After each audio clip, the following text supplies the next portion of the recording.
KTX 강릉선 개통 이후 서울 강릉 간 고속버스 이용객이 급감해 어려움을 겪고 있습니다. 정부에서 허가한 요금 인상도 못하고 있습니다. 제2회 전국 동시조합장 선거를 앞두고 도내 일부 수협이 사망자를 선거인 명부에 포함해 선거관리위원회가 조사에 착수했습니다. 상당수 건설 현장에서 임금이 저렴한 외국인 노동자를 선호하는 가운데 고용된 외국인의 70%는 불법 취업자로 나타났습니다. 오늘은 제111주년 세계 여성의 날입니다. 여성단체들이 거리 행진을 벌이며 완전한 성평등을 이룰 수 있도록 변화를 요구했습니다. 시청자 여러분 안녕하십니까? 뉴스데스크 강원입니다. KTX 강릉선 개통 이후 서울 강릉 간 고속버스 이용객이 크게 줄었습니다. 터미널 대합실의 상점들은 문을 닫고 정부에서 허가한 요금 인상도 못하고 있습니다. 황병춘 기자입니다. 강릉시 고속버스 터미널, 동서울행 버스엔 정원의 절반인 13명이 탔고 서울행은 손님이 달랑 3명입니다. 버스 기름값도 건지기 힘든 형편입니다. 주말에는 좀 있고 주중에는 많지 않은 편이에요. 뭐 때문에 그러죠? 아무래도 KTX 영향도 좀 있고. 대합실에도 문을 닫은 상점들이 즐비합니다. 일부는 폐업을 했고 계약 기간이 끝나 새로운 주인을 기다리는 곳도 있습니다. 일어설 일이 별로 없어졌죠. 손님이 많이 줄었어요. 그러니까 하루 종일 막 심심하고 지루하고 그 정도. 고속버스 회사 측은 KTX 개통 이후 35%가량 승객이 줄었다고 하소연합니다.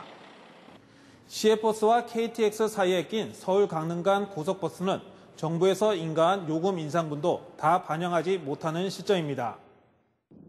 7.95% 요금을 올릴 수 있지만 서울 경부 노선은 요금을 동결했고 동서울 노선은 4%만 올려 시외버스와 요금을 맞췄습니다. 고속버스 회사는 청소년과 대학생에 대한 20% 요금 할인을 유지하고 프리미엄 버스는 하루 6편에서 12편으로 늘렸습니다. 또 승객들이 렌터카나 지역업소를 이용하면 할인을 받게끔 제휴했습니다. 생존 위기에 처한 서울 강릉 간 고속버스가 살아남기 위해 애쓰고 있습니다. MBC 뉴스 황병춘입니다. 도내 수협들이 무자격 조합원들을 정리하지 않고 조합장 선거를 치르게 됐다는 보도를 이미 해드렸습니다.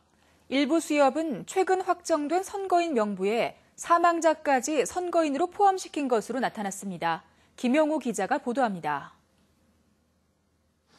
4년 전 1회 전국 동시조합장 선거에서 78.6%의 투표율을 기록한 삼척수협. 사망자까지 선거 인명부에 등재되다 보니 투표율이 높지 않았습니다. 이번 선거에서도 사망자가 그대로 선거 인명부에 등재돼 투표율이 높아지기 어려운 상황입니다. 당 탈퇴자인 사망자가 한 100명 이상이 되는데도 불구하고 때문에 정리하기가 어려운 시점입니다. 지난 선거에서 투표율이 낮은 고성과 삼척, 동해수협은 모두 100명에서 200명의 사망자가 선거 인명부에 포함됐습니다.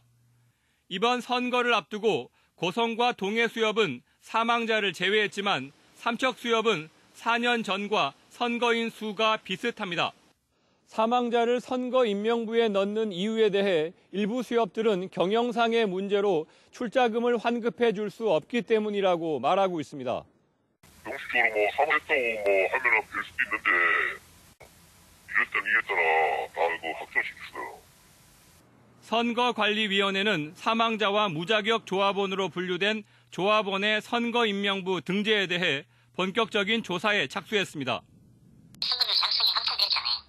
그러면 이제 그 위반 혐의가 있었는데 그대로 그냥 확정했기 때문에 이제 범죄가 계속 이루어졌잖아요. 이제 우리가 이제 조사권을 발동하는 거거든요. 무자격 조합원의 투표 문제는 선거가 끝나더라도 상당한 후유증을 남길 것으로 전망됩니다. MBC 뉴스 김영호입니다. 동해 출신 김현철 통일연구원장이 통일부 장관 후보자로 낙점됐습니다. 김현철 통일부 장관 후보자는 동해 부평고등학교를 졸업했으며 통일부 장관 정책보좌관과 인제대학교 교수 등을 지냈습니다. 김 장관 내정자는 노무현 정부에서 대통령 자문 정책기획위원 등을 지낸 통일 분야의 대표적 전문가로 꼽히고 있습니다. 최근 설악권 지역에 내린 눈비로 속초 지역의 봄철 제한급수 우려가 풀렸습니다. 속초시에 따르면 지난 이틀 동안 쌍천 취수정이 있는 설악동에 62.5mm의 비가 내려 집수정의 수위가 안정화됐다고 밝혔습니다. 속초시는 학사평 펌프장의 급수 공급량도 하루 5,000톤으로 늘어남에 따라 오는 5월 또는 6월까진 제한급수 상황이 없을 것으로 전망했습니다. 영동 지역 소규모 건설 현장에 외국인 노동자들이 늘어나 문제가 될 수 있다는 보도를 이미 전해드렸습니다. 전국 건설 현장의 외국인 인력 실태 조사 결과를 봤더니 불법 취업자가 70%가량으로 확인됐습니다. 배현환 기자가 보도합니다. 영동 지역 소규모 건설 현장에서는 임금이 저렴한 외국인 근로자를 선호하고 있습니다. 근로자 한 명당 하루 임금 차이가 3만 원에 달하기 때문입니다. 관급 공사나 규모가 큰 현장에서 일하지 못하는 외국인 노동자는 대부분 불법 체류가 의심되고 있습니다. 나중에 농장에서 나가면 문제겠지. 그래서 들어가지 못해, 걔들은. 그 현장을 이렇게 뭐 발전소라든가. 지난해 대한건설협회가 한국이민학회에 의뢰해 건설업 외국 인력 실태에 대한 연구를 진행했습니다. 국내 건설 현장에서 일하는 외국인 노동자 가운데 상당수는 불법으로 취업한 상태인 것으로 조사됐습니다. 지난해 5월 기준 전국 건설 현장 외국인 노동자 22만 6천 명 가운데 합법적인 취업 인원은 6만 7천 명이었습니다. 70%에 달하는 15만 9천 명이 불법 체류를 포함한 불법 고용으로 파악됐습니다. 불법 취업 같은 경우는 검토 과정도 없이 그냥 채용이 되다 보니까 외국인 일자리 침해 여지도 있고요. 인권 문제라든지 뭐 각종 문제를 야기할 수 있는 거죠. 그 때문에 아예 좀 합법 고용 요건을 좀 완화를 해서 내국인 근로자의 일자리를 보장하고 건설 현장의 인력 수급에도 도움이 될 수 있는 방안 마련이 필요해 보입니다. MBC 뉴스 배현환입니다. 오늘은 제111주년 세계 여성의 날입니다. 지난해 뜨거웠던 미투 운동으로 성차별과 성폭력 처벌에 대한 관심이 높아졌습니다. 하지만 많은 여성단체들은 아직도 완전한 평등이 이루어지지 못했다며 스스로 행동해 세상을 바꾸자고 목소리를 높였습니다. 백승호 기자입니다.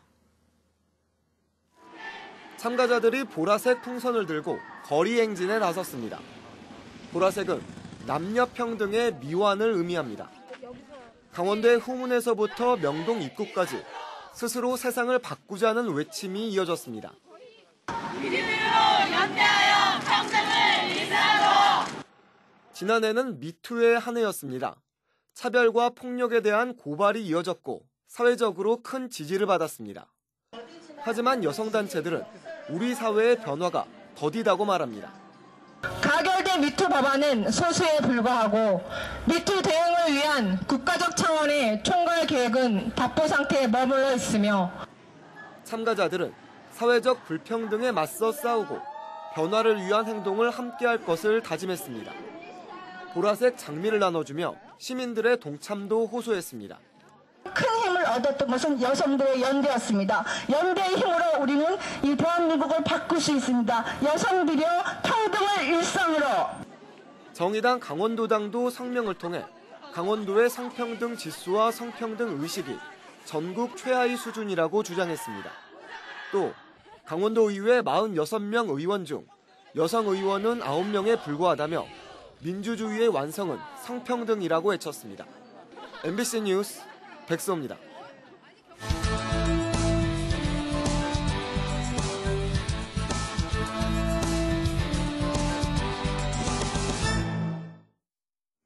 삼척시가 수소산업 육성을 위해 수소생산기지 정부 공모 사업에 참여합니다. 삼척시는 수소생산시설 구축을 위해 이달 안으로 산업통상자원부에 수소생산기지 공모에 응모할 예정입니다. 산업통상자원부는 전국 지자체를 대상으로 공모를 통해 3곳을 선정해 각각 48억 원의 국비를 지원할 계획입니다.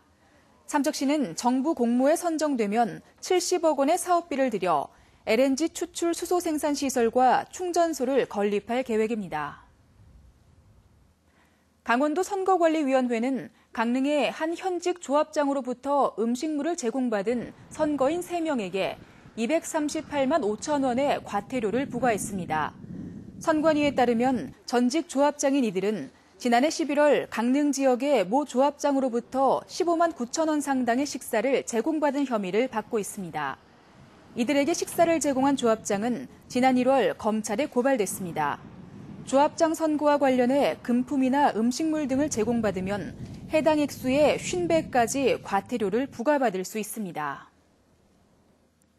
정선 가리왕산 갈등 해결을 위한 사회적 합의기구가 7명 내외의 위원으로 구성될 것으로 보입니다.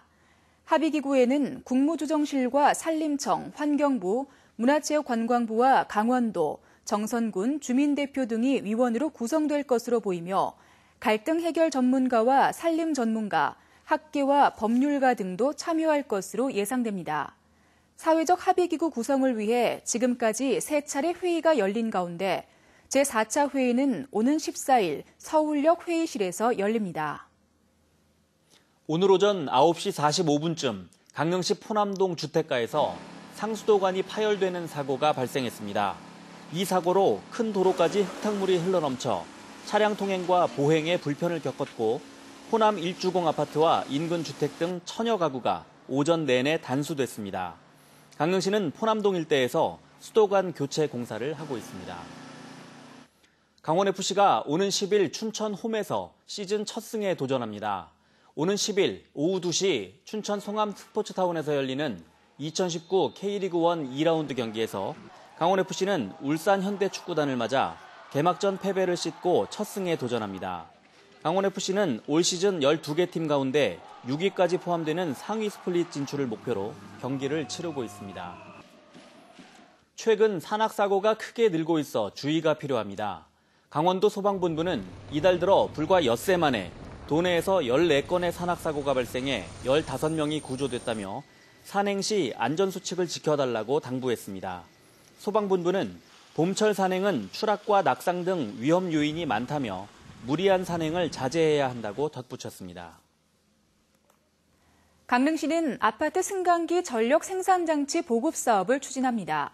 아파트 승강기 전력 생산장치는 승강기가 운행하고 멈출 때 전기를 생산하는 시설로 한 대당 연간 25만 원 정도의 전기료 절감 효과가 있습니다.